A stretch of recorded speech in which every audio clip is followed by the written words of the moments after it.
Floyd Mayweather Jr., the living legend of professional boxing alongside Muhammad Ali, Mike Tyson, Manny Pacquiao and Sugar Ray Leonard, is widely regarded as one of the greatest boxers of all time. Some even argue that the style of boxing he displayed during his years of dominance in the ring has never been equaled in the sport's history.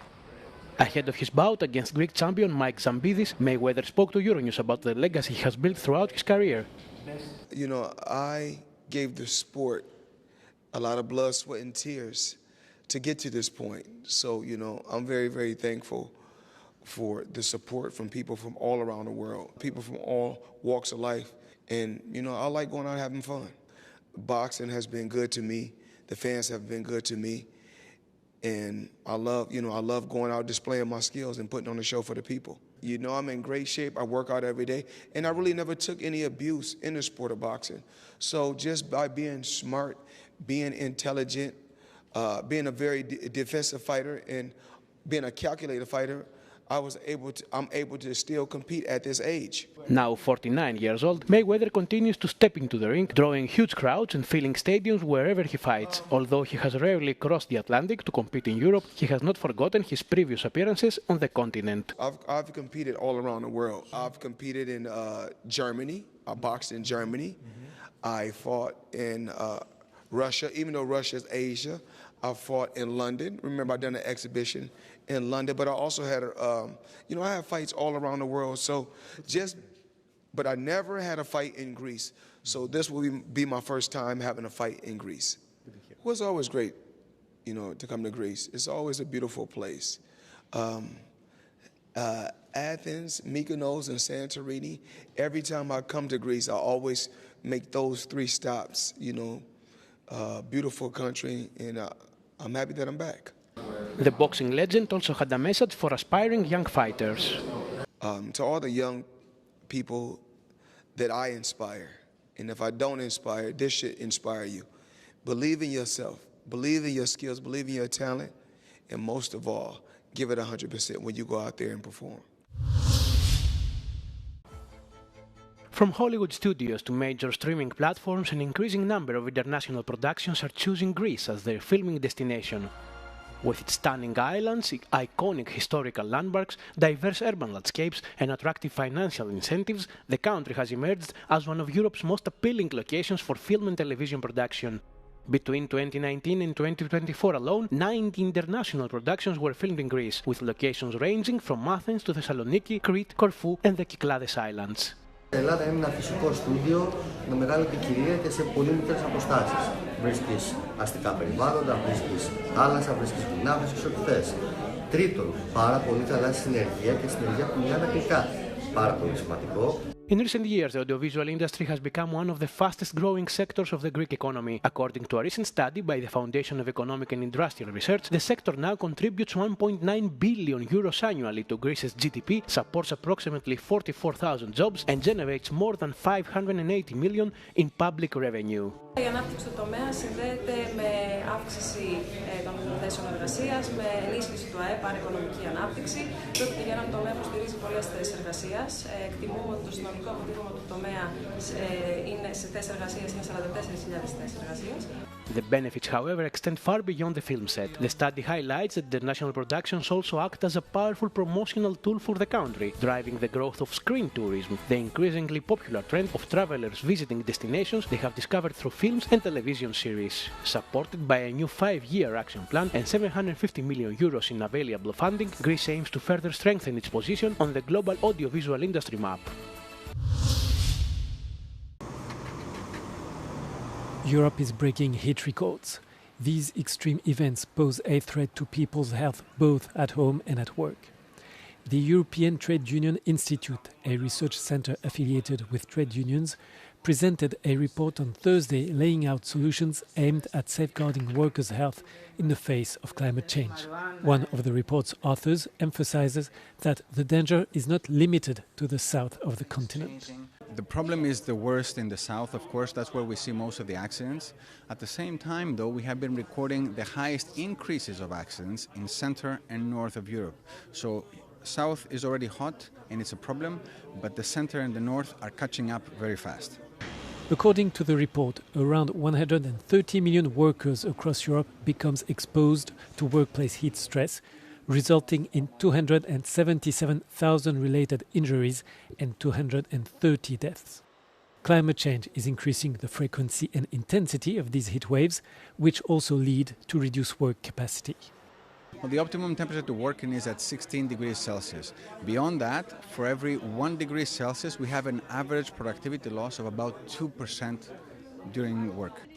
Based on scientific evidence, the report's authors suggest that the European Union could introduce legislation specifically aimed at preventing heat waves in the workplace. And what we propose is a mandatory heat risk assessment in order to oblige the employer to assess and to identify the risks that are related to heat exposure in their workplace reality.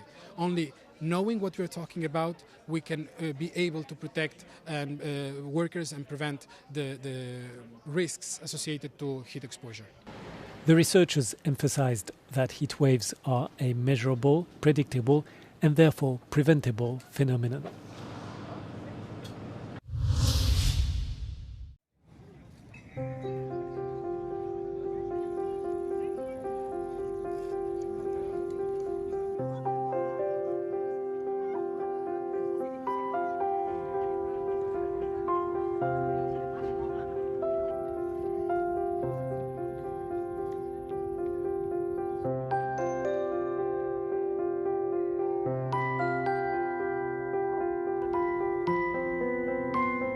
Alors c'est sûr qu'avec bébé c'est toute une logistique différente, donc je ne pense pas que je dormirai à la belle étoile, mais en même temps c'est vrai que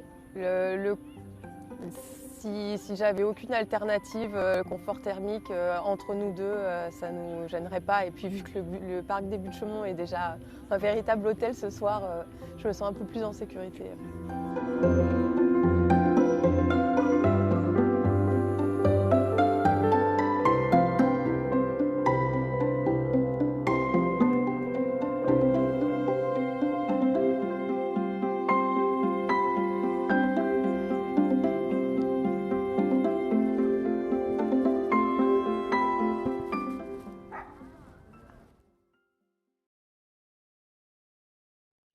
From discussion on music and culture to mental health and the use of social media, award-winning French and Congolese rapper Youssoufa joined content creators and media professionals in Brussels for a conversation about the issues shaping a new generation for African youth.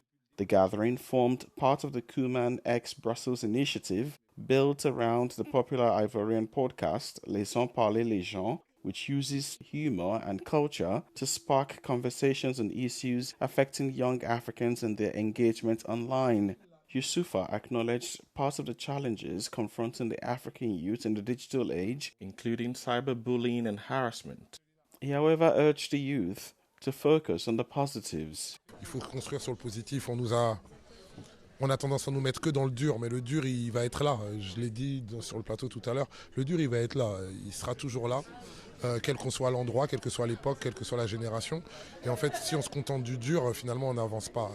Nous, on va avancer sur les gens qui nous encouragent, les ressources, les talents, les forces. Et c'est ça qui va nous emmener vers le haut, en fait. Le reste, tout ce qui ne nous fait pas avancer est inutile. The day began with workshops bringing together researchers and institutional actors to discuss how digital platforms can better connect with younger audiences, encourage civic participation, and how it can be used for social change. Participants also took part in a listening club discussing episodes of the podcast which tackle issues ranging from online hate speech, malicious AI-generated material and cyberbullying to mental health, gender-based violence and geopolitical discourse. Discussing the issues is one thing and preferring solutions is yet another, as one of the participants shared. Je pense quand même qu'aujourd'hui, on est dans un monde où nos générations à nous essayent de mettre en place justement des solutions, des résolutions et des choses qui font en sorte que autant on veut guérir une société qui a souffert anciennement, autant en même temps on veut se dire qu'il est possible de pouvoir rester ensemble, de pouvoir vivre ensemble. Et je pense que c'est ça qui est beau, c'est ça qui est important. Parce que la jeunesse d'aujourd'hui, elle essaye vraiment de changer les choses. Et je crois qu'il faudrait s'appuyer sur cette jeunesse et lui faire un peu plus confiance. Some of the themes here tonight have explored new ways of engaging the African youth through humor, culture, and digital storytelling. For organizers, this would help young Africans to better express themselves in a way that can facilitate social cohesion, combat hate speech, cyberbullying, among other things. Jerry Fisayo-Bambi for Euronews.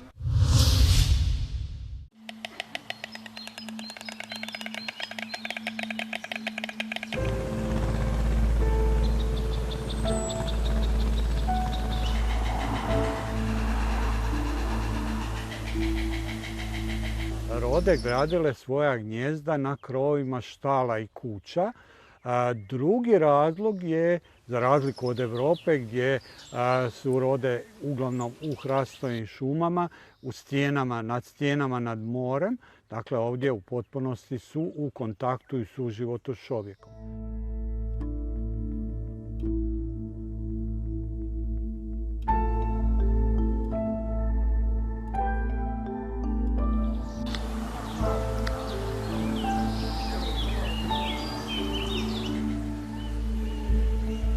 Onda su počeli pričati malo o tom. Rode su bile gore prije mene, jel? I kakvog bi ja sad imalo obraza raskopat gnjezdo ili otjerat rode kad one stalno tu dolaze, jel? To im je običaj, a ja dosta poštujem prirodu.